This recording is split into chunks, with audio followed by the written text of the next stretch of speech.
Welcome, everyone. I'm going to give some folks a couple moments to join.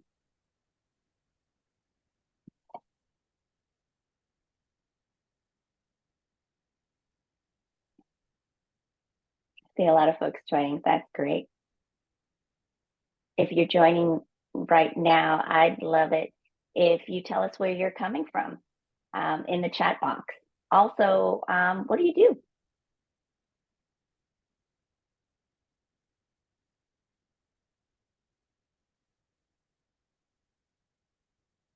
Great.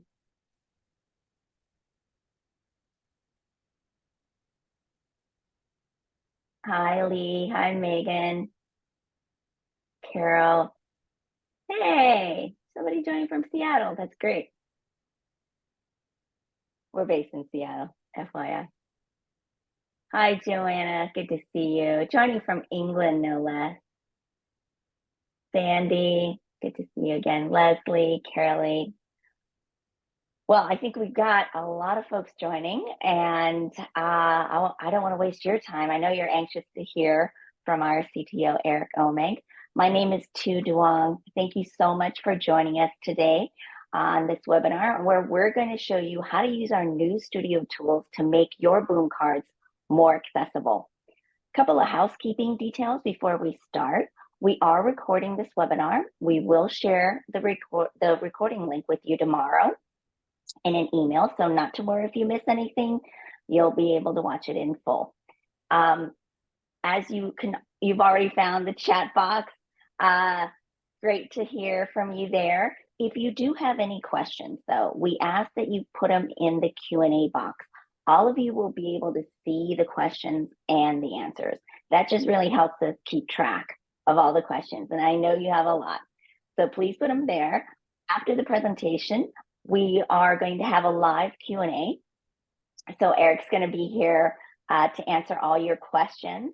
We also have a couple other folks joining us. We have John Sandel, our VP of Growth, Kyle Savchek, our Customer Success Extraordinaire, and Ashley Beach, our Customer Service and Tech Support Expert.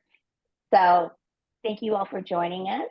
And I'm going to turn it over to our co-founder and CTO, Eric Omeg. Great, thank you, Tu. Good afternoon, everyone. I'm Eric. I'm looking through some of the folks here. I know a few of you. A lot of you are new to me. I've been doing this for a few years. I'm one of the co-founders, and Mary and I started the company because we thought we could do something special for kids. One of the things, though, I'll say early on is this has been a partnership with our content creators. A great story, and I'm getting long in the tooth. I repeat myself. So for those of you that are just meeting me for this first time, you're going to enjoy like, oh, Eric's full of great stories.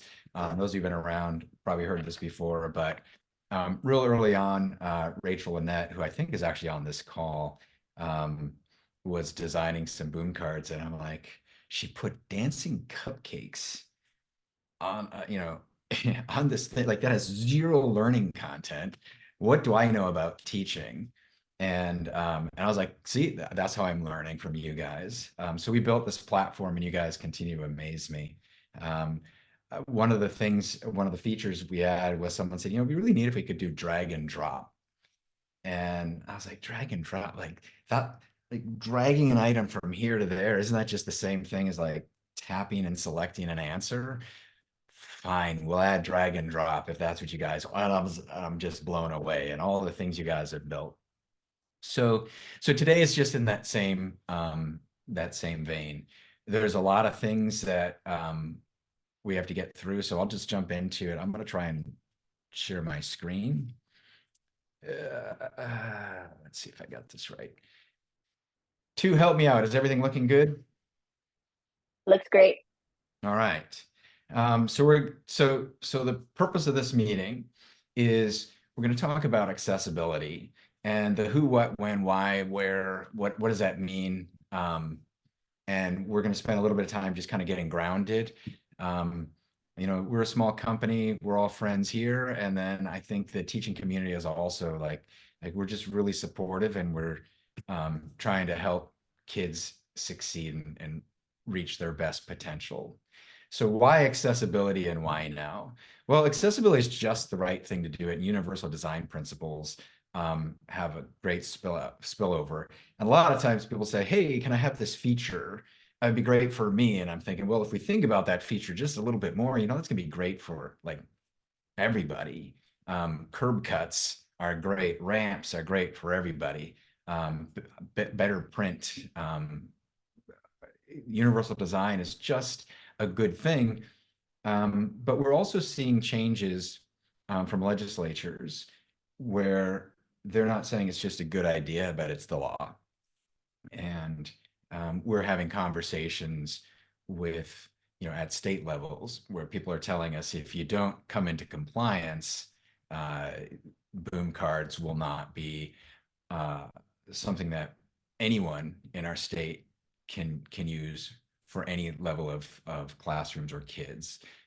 So it's just something that we as educators have to adapt to. There's legal requirements for it, and it's the right thing to do. I want to talk just a little bit of some vocabulary. Um, we're using the term accessibility a lot. Internally, I find that's really hard to type. So I type A11Y or ARIA or ADA just because it's a lot easier. But what all these things mean is there's a web standard called Accessible Rich Internet Apps. It's a way to queue to the browser, to screen readers, to allow people with different abilities to have access to the World Wide Web. So you'll hear these terms switched around. They mean a lot of the same things. Alt text is so named because very early on, images were given something called an alt. And so that's an HTML inside baseball terminology. And then we just kind of use that to describe providing text representations for things that aren't inherently text. So we also internally refer to, you know, captions, closed captions for video or sound as alt text or accessibility text. Anyway, so that's just some vocabulary, so we're all sitting on the same page. The things that we're really thinking about at Boom is 3 levels of accessibility: the vision elements, sound and hearing considerations, and finally motor control. So if you think about someone, and this there's a fun little story. Like a lot of people get confused. I think we still have to remind ourselves and ground ourselves on this. If you think about an image, a blind person can't see an image. So they need text to be narrated to them so they can hear the image.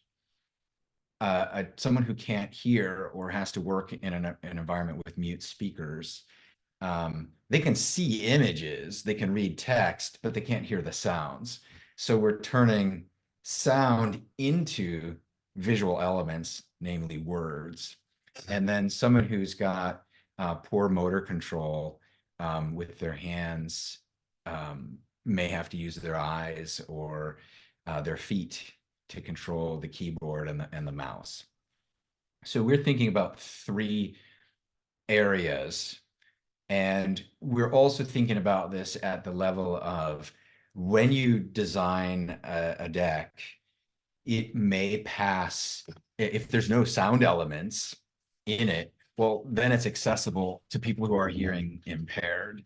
And if there's no drag and drop on it, and you're not interacting with small little elements on it, well, then it's also accessible to folks with motor control issues.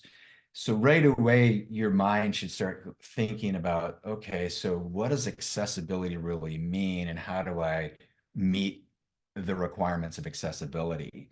And we'd like as many decks as possible to meet accessibility requirements across all three pillars, but in many cases that's really not reasonable. So you should be thinking about accessibility from these three areas, and these are different badges that your deck is going to earn and be labeled in the store.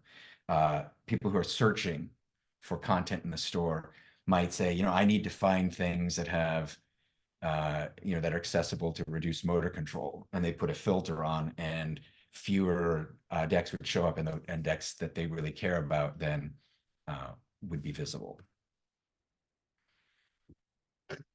When we're talking about accessibility, some people think, oh, alt text is like this brand new thing, and wow, why are we talking about accessibility? We've really talked about accessibility in the past a lot. I've coached quite a few folks over the years about ZOrder. And this isn't just an accessibility, it's a just plain usability thing. Some of my favorite early examples were decks that were like fill in the blank plus fill in the blank equals fill in the blank. And there were other, different cues. And when you tabbed between the two things, you went to the equal sign, then to the plus sign, then to a different plus, and it just didn't make any sense. And so, whenever I saw something like that, I would just hit the feedback button to the author and just be like, your tab order is off a little bit. By the way, this is Eric from Boom. And so some of you may be familiar with getting feedback from me like that. If I happen to see it in the store, I just hit the feedback button and say hello and give my comments that way. So we're talking today about color contrast, ZOrders, and alt text. Now, who has to do this and when? Well, anyone who wants to list in the Boom marketplace has to do this. If you're just making personal items for your own personal use, we don't care. Do whatever works best in your classroom.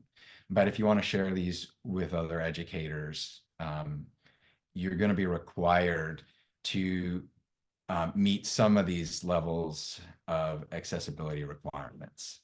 And then a special note, I think there's been some confusion, so I just want to really take the time to clarify. If you don't like these accessibility things, they're slowing you down, we're not planning on removing your existing content or delisting it from the general marketplace at all. Like, that's not on the table. We're not planning on kicking people out of the Premier program for failure to comply. What we are talking about doing is removing items from the Boom Passport inventory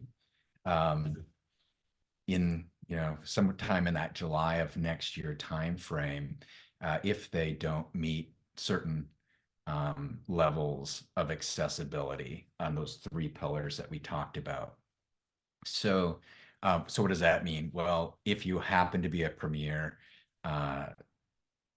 publisher, by the way, just a reminder for everyone, Passport kicks off this summer. Some of you may have been paid a few pennies here and there. That's just some test money we've thrown in. Some people got a few bucks. Since about February, we've been running an internal beta. And so that, we play around, we put some decks into the store, we experiment with it, and it earns, like I said, a few pennies, and when it settles out, you're getting a normal payment plus an additional payment.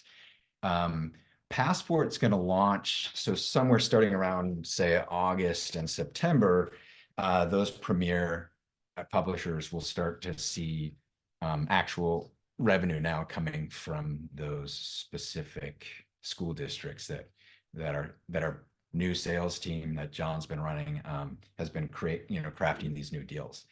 Anyway, so that Passport inventory that's available to those school districts, we would start to pull things out of that inventory.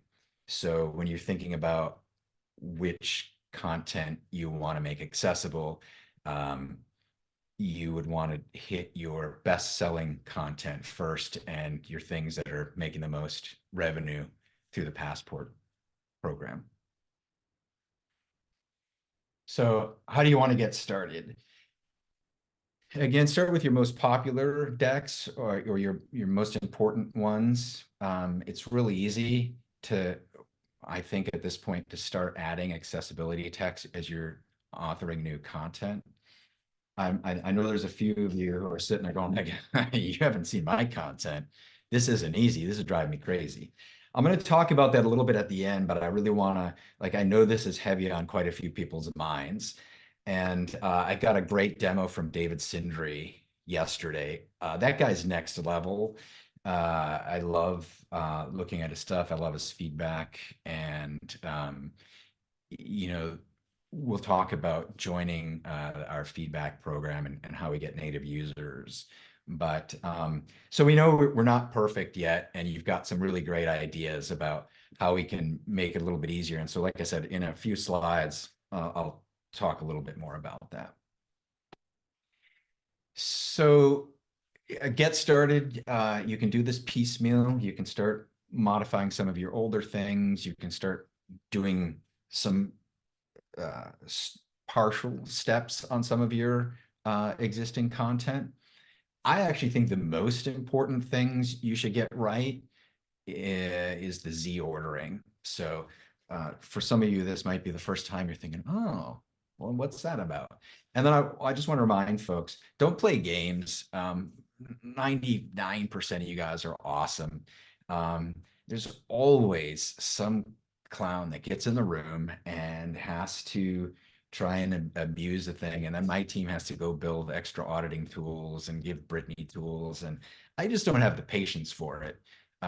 We'll audit you like we always do. We'll help you, we'll warn you, and if you're naughty, we'll kick you out. And that's just how it works. So don't overpromise on accessibility. Just try to do the right thing. And if you need help, if I always say this to my kids, if my kids think I'm asking them to do something unreasonable, either they don't understand the ask or I didn't. So we just gotta, negotiate on that and find the right bridge. So when does this But we are here to help. I just want to let everybody know that Eric, the reason for this webinar is to help you out, to help you make your boom cards accessible for all students, to empower those students with tools to reach their educational goals. I'm always here. You can email me at 2@boomlearning.com. We have Ashley and Kyle who can help out in tech to support if you email help@boomlearning.com. We're here to support you. So we want to partner with you to thank you make too. your resources accessible for all. That's really good for two to do that. Apparently I was too strong with my motherly tone there. Yeah, like I said, from the beginning, we try to be all collaborative, and I know 99.9% of you folks are here because you want to do the right thing. And anyway, so when do we have to, so when is the right thing due? We're going to put out some little warners, a little dialogue that's going to pop up pretty soon. We're going to start requiring alt text very soon. You won't be able to publish new content without the alt text. I'm still a little bit, it says on this slide, it's going to start in July where you have to have alt text on all your new stuff. I'm actually a little bit soft on that. I think internally we're still just trying to hear from you guys to see if that's a bridge too far for July. So like we'll keep playing that one by ear a little bit, and that just gets back to like you let us know how these things are really touching you and affecting you, and make a case, right? Just pitch us. Retroactive content gets started now, but you don't have to do it. You don't have to do it now. And this always reminds me of, what is it expression? Early bird gets the worm, but the second mouse gets the cheese.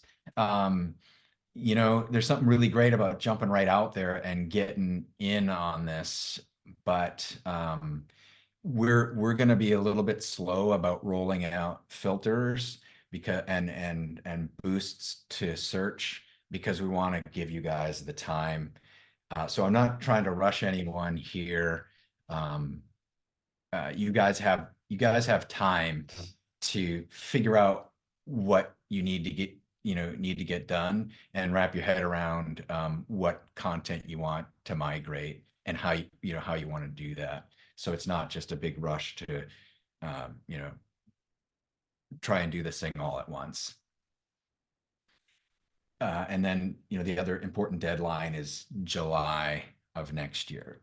And I should also point out a lot of the districts that we're working with have been wonderful too. They've been auditing us and saying, "Hey, you've done a fine job in some areas of the app, but in particular, your content's not accessible."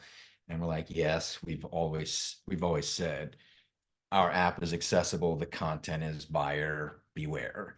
And they're pushing back and they're saying, "Well, that's not acceptable. Um, Fix it." And we're like, "Well." Okay, but it's user generated content. And they said, yeah, you've got time.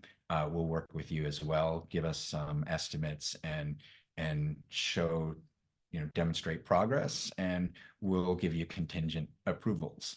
And we check in later. So that's just all part of this whole collaborative ecosystem.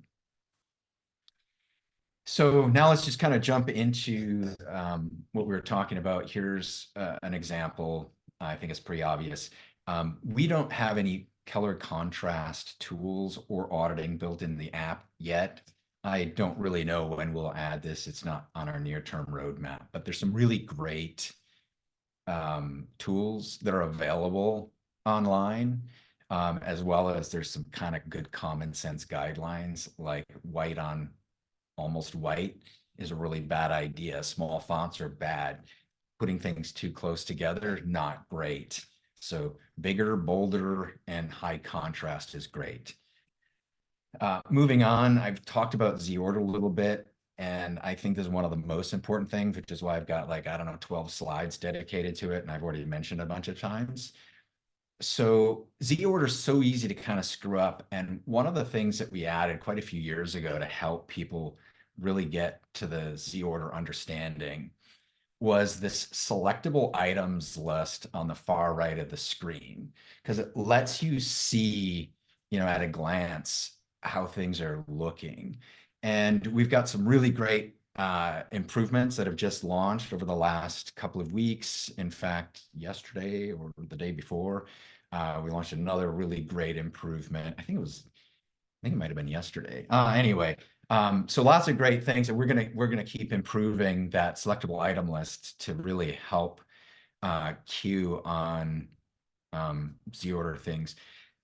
But I've got a little demo here. If I can play this video, let's see, how do I do this? Hopefully you can hear this, but what you're going to hear and see is the screen reader is jumping all over. So someone who's blind would really have no idea what's going on. Information button, bottom, but first in Z order, top of screen, but narrated second. Now that goes pretty fast. What she was, and I don't know if you could hear what she was saying, but she was reading out what was happening on the screen, and it wasn't from top to bottom. It was just kind of jumping. Information button. And then here's like a really great example where you can imagine someone authoring this deck and going, okay, I'm going to ask 2 questions. So they type the 2 questions, and let's see if this little highlighter thing works. So I type my 2 questions, and then I'm going to have my fill in the blanks. So I enter both of those and I fill those in. And so then those show up in the Z-Order over here. And then when I run it, and you're tabbing, well, hopefully at least the 2 fill in the blanks are tabbing in the right order. But for a blind person, this could be like, who's the first president? Well, in this one, it's like, who's the current president? Who's the first president? And then blank. And they'd just be absolutely flummoxed as to how to fill that in. So if we look at a really good example, we have the first question, then we have the first fill in the blank, etc. We've made another recent improvement to how we're doing accessibility text. We're now putting the image that you're labeling right there in the dialogue. And it turns out this is real important if you've got a lot of images, to be able to quickly see which image you're trying to label. And a recent change to the selectable item list. Now we're showing alt text in the selectable list so you can see what's there. We show the file name, but a lot of times the file name's not that useful, like the clipboard.jpegs. That's the name it gets when you paste from the clipboard. So super not useful, but the alt text is great. And then now when you tap the item in the alt text, you'll get directly to the dialogue with the picture of the image. So you don't have to be left guessing like which image is which one and what's happening. It's just tap and go. And we put the red highlighting there. So when you're just looking at a card at a glance, you can see what's missing. You can tap on the red thing and you can add that missing bit and also look at that, like I said, that Z order and see how everything's lining up. I mentioned we're going to start posting a warning. This is what it's going to look like when it first goes up. Not particularly scary, just an FYI that you're missing something with alt text. Go ahead and publish anyway, or don't publish, go fix it and then publish. And we'll run that until, I don't know, for a while. And like I said, we don't want to cause problems in, I'm open to some convincing on that. All right, let's talk about what alt text means. I wanted to spend just a little bit of time here because this is, I think, what a lot of folks are showing up to, is saying, I don't think I understand alt text. What if I'm just giving away the answers? So in the first case, here's an example where I could label these two images as a penny and a dime, and that's some really great, naive alt text that makes a lot of sense. But it also betrays the answer if I'm saying which one's the penny. So a blind person could play this thing, and if you labeled your alt text a little more cleverly and said, well, this is a copper-colored coin with Abraham Lincoln on it, and this is a silver-colored coin, then you've provided alt text, and you've done something interesting that didn't betray the answers. And I think this is going to be widely useful. What's also interesting, I was looking at some other decks, and I noticed sometimes the images are ambiguous enough, like someone's laughing. Is that a face? Is it a girl? Is it a smile? Is it laughing? Is it fun? And somebody's putting visible text right next to the image just to make clear what it is. And so alt text helps in more context than just with blind people. I want to maybe make another comment on this one.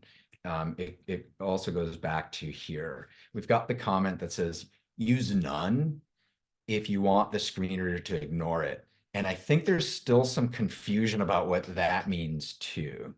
So remember I told you about Rachel's dancing cupcakes? That has no learning value. That's a decoration. So that should have a none. You don't put cupcake and then have the screen reader reading, there's a cupcake on the screen for the vision impaired people. You put a none because it has no intrinsic value to the teaching content that's on that screen. It's decorative. Now, the web standard is that background images are also not narrated.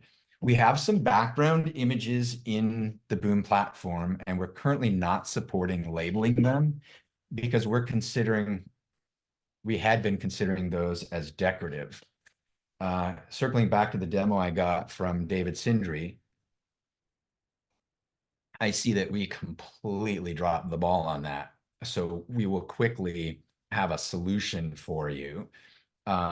His example was a sound where it's not just the default sound icon, but he's changing the background image to, let's say, an alien. And then when you tap the sound, the alien talks to you. So we really need two alt texts for every sound. So we're going to split alt text for sound into the visual description and the audio description. And remember, we talked about alt text is confusing because sometimes we're turning a visual thing into an audio thing by giving it text. And sometimes we're turning an audio thing into a visual thing by turning a sound into text that you can see. And so a sound icon oftentimes is both. It's got a visual element and it's got an audio element. So we're going to make a requirement that you put the audio alt text there. The visual alt text would be optional, because it might, like, if you don't label it, if it's missing, we'll just call it a sound button. And so that's the description of it. And so for right now, if you're like, so what am I supposed to do right now? The alt text you're putting in is the caption. It's what you hear when you tap it. And then in the very near future, when we add that extra ability, this is about that second mouse coming along. If you've already labeled all your sounds, you're like, what? Now I got to go relabel the sounds. So that's that second mouse. Let's see. Let's jump back in here. Chained images. This has been, I got great news for you guys. You've been asking for quite a while.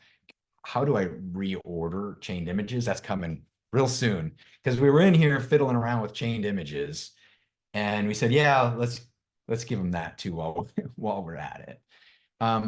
But now all the chained images can have accessibility text as well, so that as you're flipping through each one, it gets its own text. It just makes sense. You knew it had to be coming. There it is. That launched, I think, this week as well.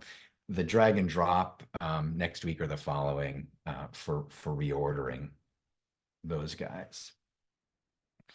I don't like to assume that everyone realizes that we've added this feature fairly recently. So the sound icon was always up in the top right corner. You just tapped it and it toggled between, and this was by by user request. The sound icon was like, can I turn off the whoops sounds? And so we added that, and then they're like, okay, I want all the sounds off sometimes for my classroom. So then what? And so it was just really a 3-state toggle button that you tap. Now we've got this thing pops up and you get to select between the 3 states of all the sounds are on, all the sounds are off, or just the interesting sounds so the wing, I don't know if feedback sounds is right. We should probably say ting and whoops are off, just to make that really clear.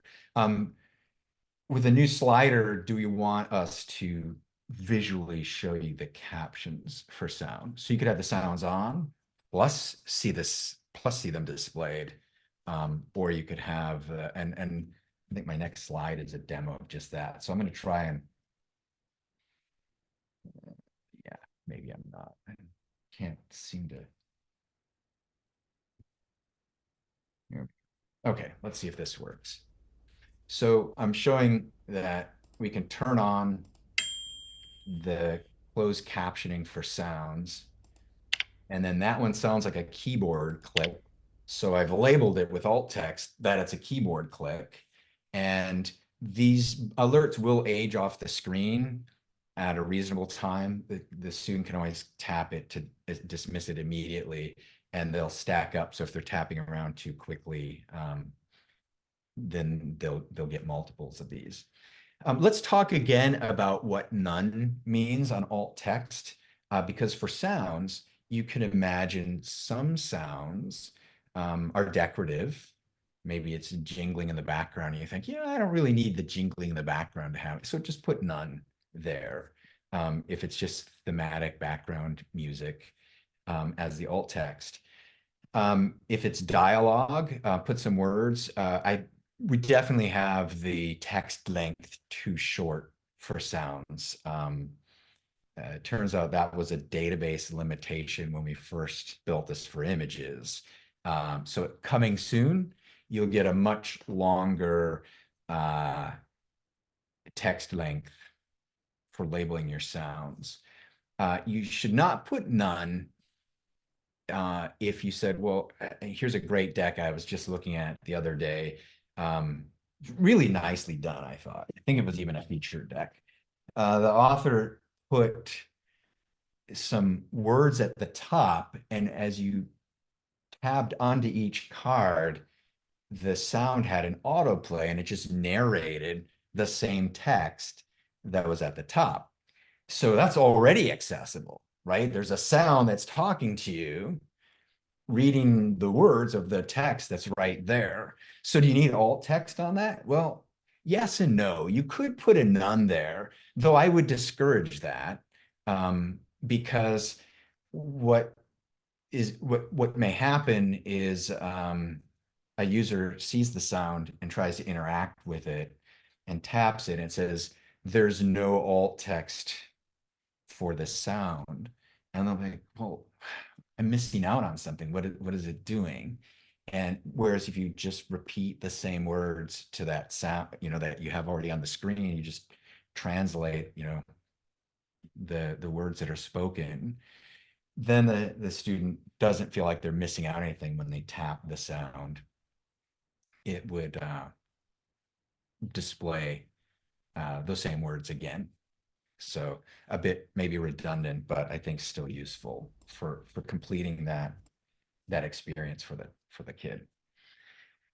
All right, let's see. We're just about to the end. Quick time check. I think I'm probably been going long, but you guys had a lot of questions coming in, and I hopefully I've answered a lot of them. There's just a couple more I want to talk about in terms of this upcoming. So some of you have decks where you've taken screenshots of like a Google slide or a PowerPoint or a worksheet. You've got that picture and you've got it uploaded and you've layered things on top of it. And you're like, how do I label that background image? And we've thought about that and we said, well, we could let you label the background image, but we actually think a better option is to give optional alt text right at the card level so that when the card tabs on, you can narrate something specifically to the visually impaired about the card to help ground them. And that would be a way that you could read some of the content that's there. I already told you we're gonna have longer alt text for sounds. I think something we've also kind of discovered is if we're really trying to put ourselves in the shoes of that student, the fill in the blank should just restate the question. We'll make that optional. You don't have to put it there. You have a question, who's the current president? The student is in a fill in the blank thing and it says, enter an answer. How about if it says, who's the current president? It just restates the question. So we think we can do, we think we can do better there by giving you those extra tools to help with that. We're also, this sounds really crazy, but we want to put alt text on text elements. Again, this would be 100% optional, and it gets right back to that example I talked about. So imagine you have a complicated image, and the way I've done, these kinds of decks where I'm taking a PowerPoint or a picture of a worksheet, and it's so easy. You just take that picture, you drop it in, you create a bunch of cards with background images. And then for me, I always put empty text elements on top of them and mark some as right answers and some as wrong answers, because I've got interactive, self-grading, super simple. Only what's the blind person gonna do? They like, I don't, like, I don't know. So if we allow optional alt text on a text element, which happens to be blank, then the screen reader would know to indicate, as I'm tabbing around, oh, the thing that's behind this is, a ghost, and the thing that's behind this is a football. And not great for, if the question was identify the football, well, that's not what we do. We'd have to describe that as a brown ovaloid kind of a sport thing, instead of saying football. But that's the idea. There is, as you're tabbing between each of those buttons are actually floating interactive representations of the image that's behind it. So we're anticipating putting that optional alt text on text elements. I already mentioned about, we're going to do something different for sounds. We'll allow for 2 alt text elements on sounds. Some really big news is, and this is what happens when we get confronted with students who are using the app and really giving us that kind of good feedback. Drag drop today, the way we've done it, just doesn't work for those kids, and we can solve that. We can totally do that. So that's coming soon too. So drag drop will no longer be a deal killer for folks with limited mobility. Another question that's come up a bunch is, God, I have a lot of images. Can I just like mark it in my image library, and then you can, like, every time I insert it? And so my answer is, yeah, kind of. And we're definitely leaning that direction. There's some risk involved in doing that, because if you label the thing a football, that might not be the best tagging. But I think for the convenience that it earns, it's still a direction we want to go. But I also want to talk about, being pragmatic, or just understanding what we're confronted with. Some folks are really good about, they upload an image once, they organize it, and whenever they use that image, they use that image. Quite a few authors who just keep pasting or uploading the same image dozens and dozens of times. And so those guys wouldn't get any benefit really out of that, because, they're not going to go find the 87 footballs that they've uploaded and tag them all as footballs. So just to set expectations, I don't anticipate in the near term that we're going to scan through all your images, match them up against your already made cards, sniff the alt text, and stick it into your item. That would require that you've tagged your images, which currently our library tool doesn't support that. So the first thing that would happen is we'll add that tagging, that ability to tag in your library and in the store. And then for those assets, at the time that you insert them, we would presumably insert that alt text for you. And then you'd eyeball it and go, yep, that's just what I wanted. And you wouldn't have to change it. Or you go, oh, wait, no, I didn't mean to say penny. I meant to say copper colored coin with Abe Lincoln on it. All right, I think that's covered. Let's see. Yeah, wait, no. Last thing I wanted to say was, if you are working with kids, we'd love to have you, maybe volunteer to give us candid feedback about how it's touching your students and what that impact's like. I'm going to stop here and just let me know what you guys are thinking about. Thanks, Eric. There are a lot of questions in the Q&A, and I will try. Some of them are asking the same thing, so I will try and sift through them to get to as many as possible.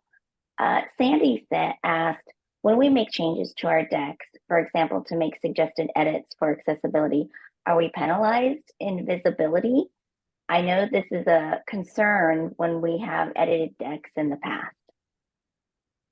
Okay, Sandy. So the answer is no. The opposite. If you get your deck marked as fully accessible, you should earn a slight nudge. And like I said, we're waiting on that. I don't want to start doing positive nudges on content until we've given people enough time to kind of adapt and get used to it. But what you're really doing is you're alluding to a different search issue about, hey, I have changed something and now I feel like I'm getting like lower search results. And I am aware that that's happened in a couple of cases. We think we've fixed most of those. If you think you're winning in search and you're like, I'm not quite ready because I don't want to risk it, I'll say make your best informed choice. However, maybe just to allay some of those concerns, what we have done and the way some people did find penalties is we built up our index by walking through, and some rules have been grandfathered, like um, descriptions, titles, and keywords. And when you unpublish them and republish them, some of those grandfather rules were like, you're not grandfathered anymore. So we're applying, new, the most current algorithmic thinking about how to do this. And so some of the things that we didn't like that we were seeing was people naming all of their decks Christmas because they're like, oh, hey, that's kind of like a little backdoor trick to get a boost. And we're falling off a topic, but I know this hits you guys a lot, so I'm going to take an extra 90 seconds and cover it. So we said, yeah, so what did we have to do? We built some tools so you can't name every single one of your decks Christmas. So then people came up with a Christmas 1 and Christmas 2, and we're like, yeah, okay. So we also started punishing titles that we inferred were people that were trying to be abusive. So a title that's too short or too similar to something that they've done before. And this is just all, some of this is really inside baseball. I'm not interested in rewarding people and getting them to win search because they're clever with, trying to game the search algorithm. I want them to make really the best content and that we're going to boost it on, the quality of the deck. We're still working on how we can get, the best reviews and the most popular items to get more boosting. And speaking of alt text and search, we're also looking at using large language models in combination with the alt text that you're putting to help us in our search ranking. So I think that, just think of it like, hey, another way you can get keyword matching is the alt text on some of your images. Okay, that's my answer. That was a way too long of an answer, but no. Go fix your decks, republish them, and you might get a benefit in search. You might get no impact on search for doing so. But certainly, we're never trying to punish things that get republished. Thanks, Eric. Also, is there an easy way for publishers and creators to, especially publishers, to know where they need to add accessibility text or which decks they need to add accessibility text to with respect to the warning box? So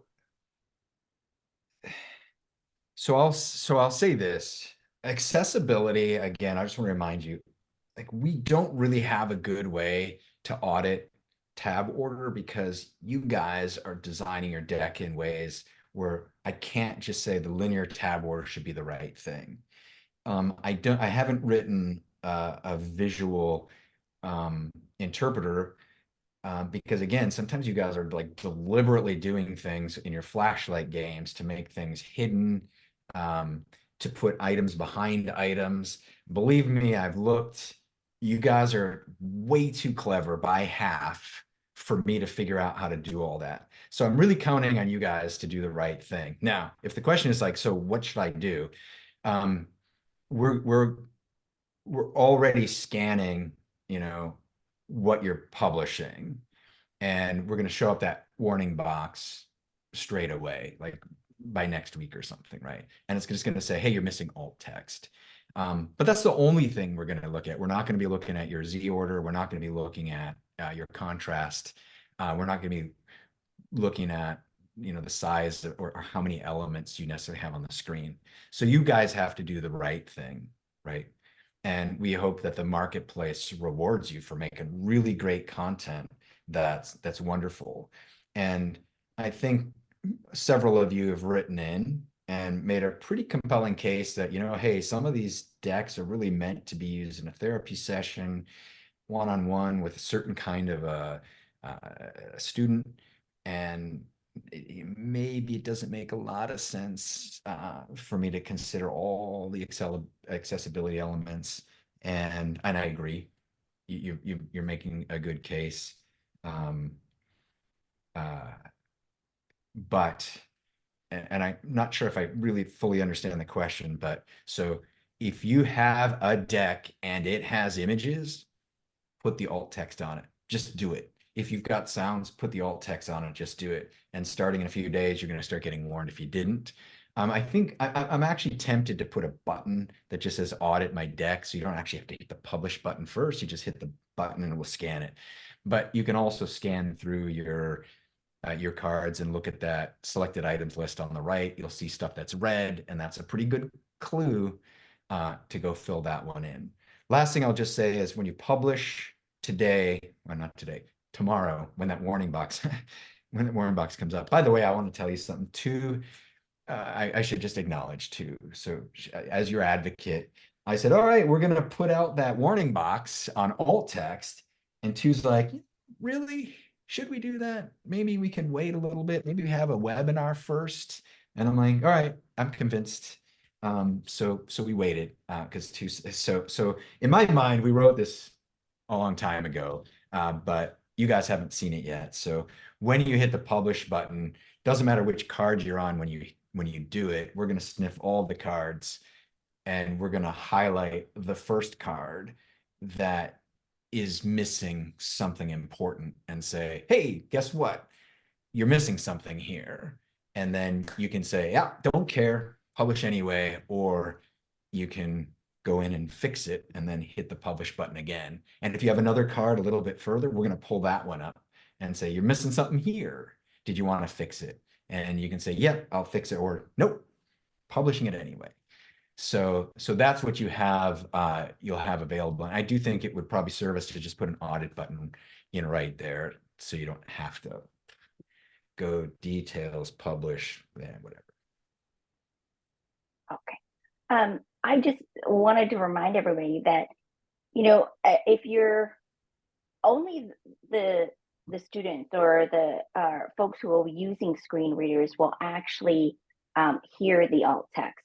So if your Boom card is not meant, or if you're using it for speech therapy, for instance, and it's not necessarily meant for visually impaired students, your students who are not visually impaired will not hear that alt text.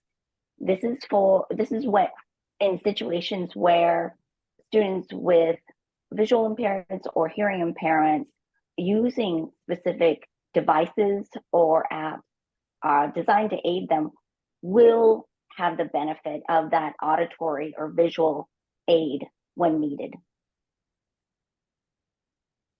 So I think when Rika asked, you know, why do we have to add alt text to decks where doing so would give away the answer. For example, listening to audio and then tapping on a photo that represents the vocabulary word.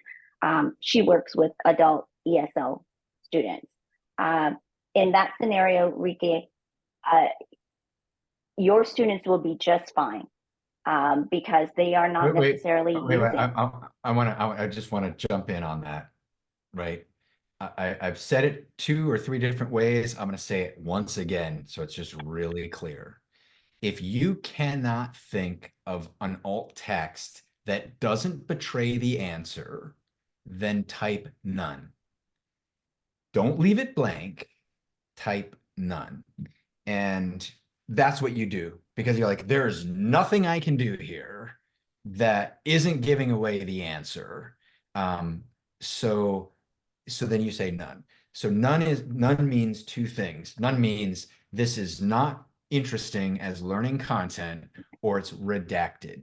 It serves both roles.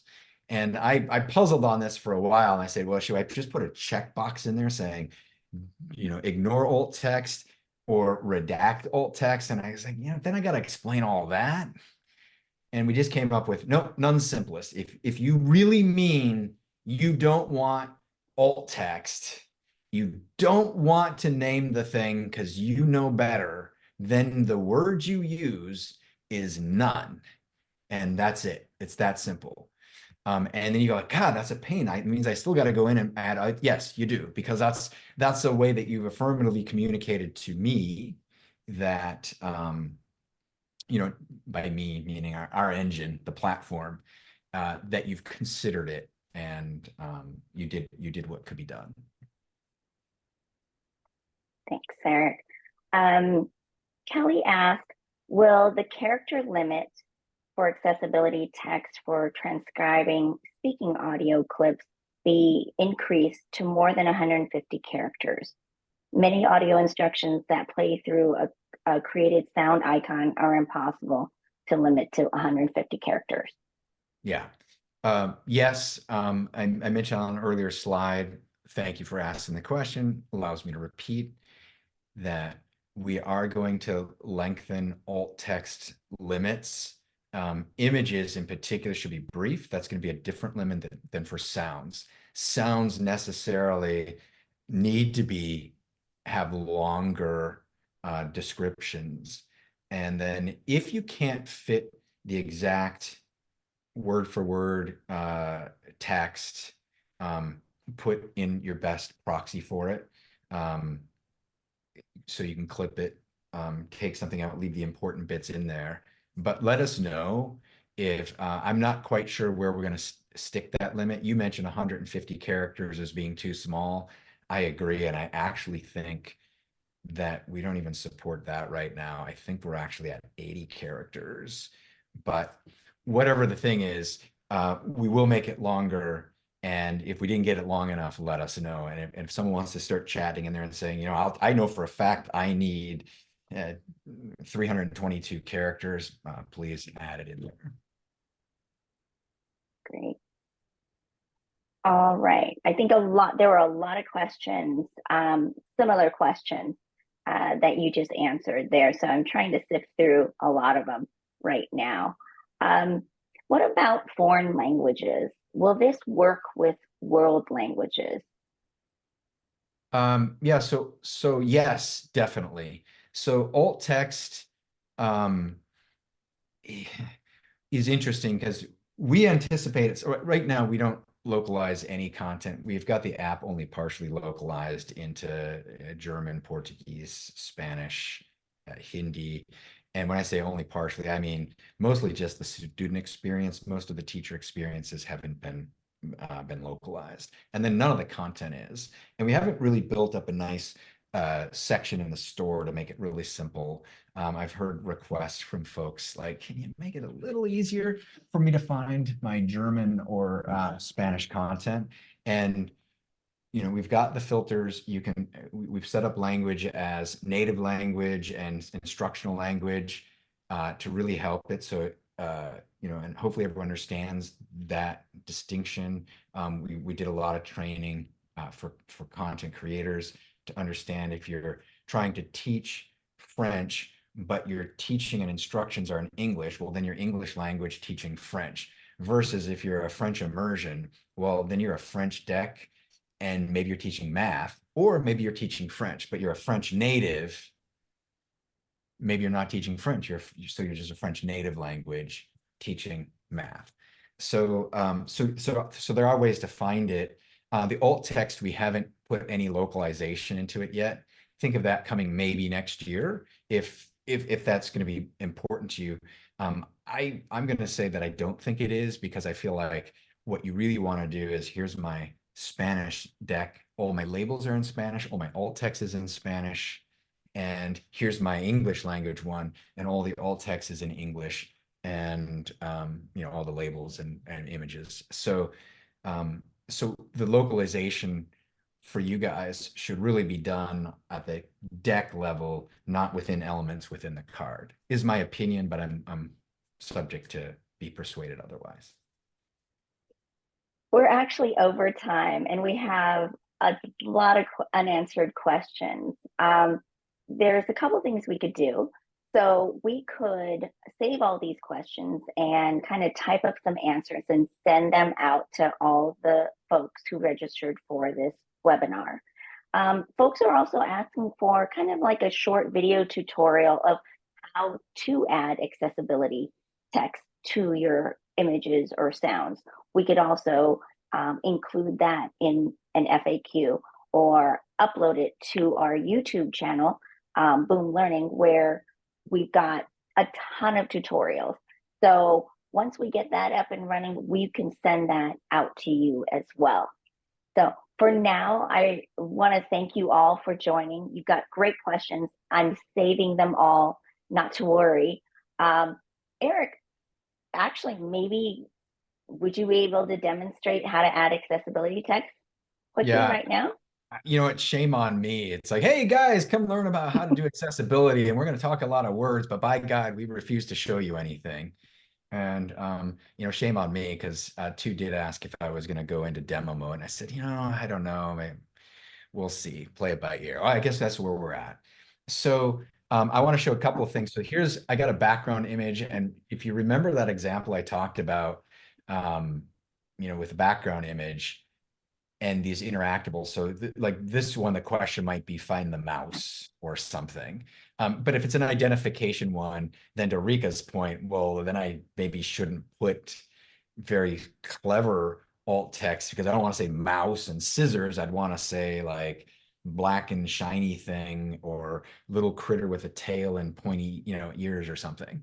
But so how do you do this? So when I'm looking over here, that's a terrible example. Let's go grab this one.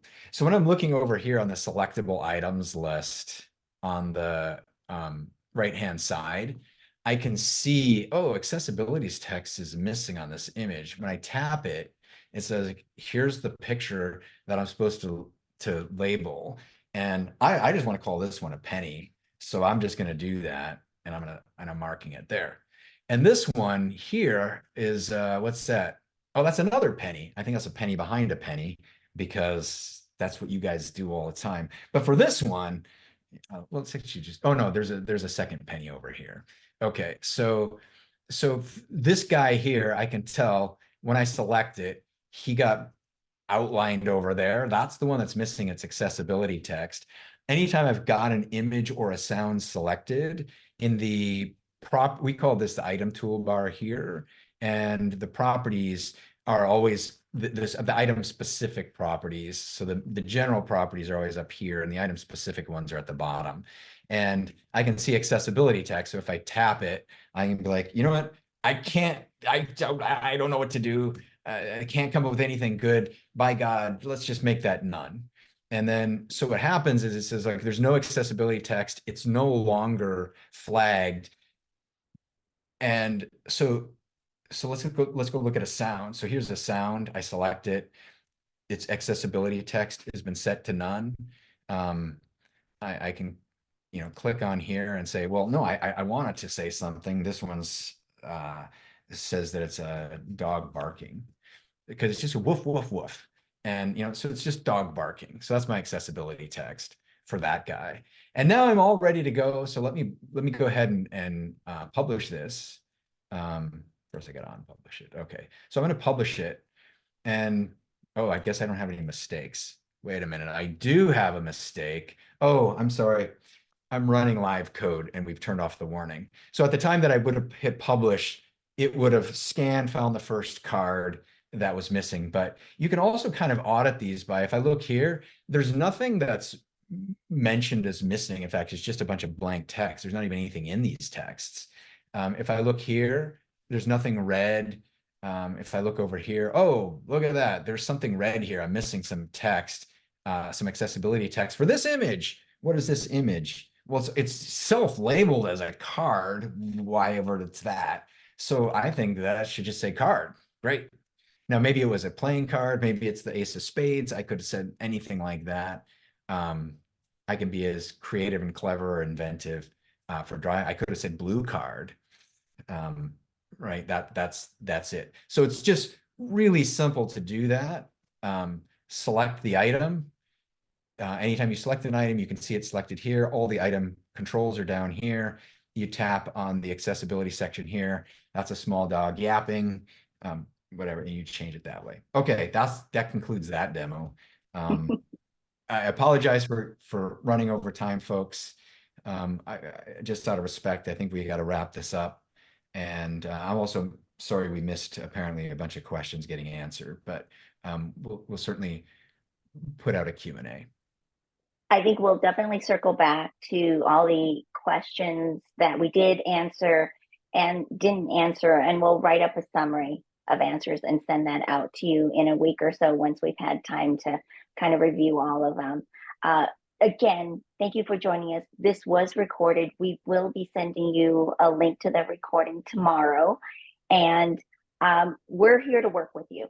So you can email us at help@boomlearning.com if you've got any questions about that. We'll be happy to help you. So thanks again for joining us, and we'll be having more webinars. And actually, I think our CEO suggested something great here.